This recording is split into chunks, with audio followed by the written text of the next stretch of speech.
Hello everyone, সকাল সকাল আমি হাজির হয়ে গিয়েছি কলা নিয়ে। সেদিন বাবা বাজার থেকে বেশ অনেকগুলো কলা এনেছে।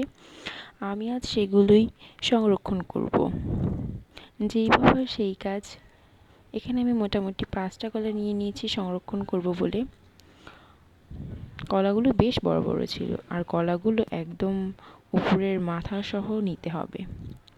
এখানে আমি একটু পেপার কাটিং করে নেব। পেপারের ভিতর রেখে তারপর আমি পলিথিনে নেব।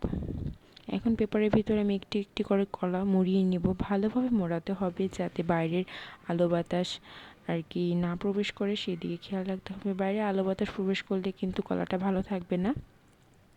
এইভাবে সংরক্ষণ করলে আপনারা 7 দিনের মতো আর কি কলাটা সংরক্ষণ করতে পারবেন। সো এখন আমার 5টা কলা রেডি করা শেষ। এখন আমি এই পলিথিন ব্যাগের ভিতরে সবগুলো নিয়ে নিব। কেউ চাইলে এয়ারটাইট বক্সও রাখতে পারেন। আমি পলিথিনে ব্যাগে সংরক্ষণ করব। এটা ভালোভাবে একটা গিট দিয়ে নিলাম। গিটগুলো দিয়ে এই তো আমার রেডি। এখন আমি এটা ফ্রিজের নর্মাল টেম্পারেচার রেখে দিব। এটা 5 থেকে 7 দিন বেশ ভালো থাকবে। ভিডিওটা এই পর্যন্ত। Thanks for watching. Bye bye.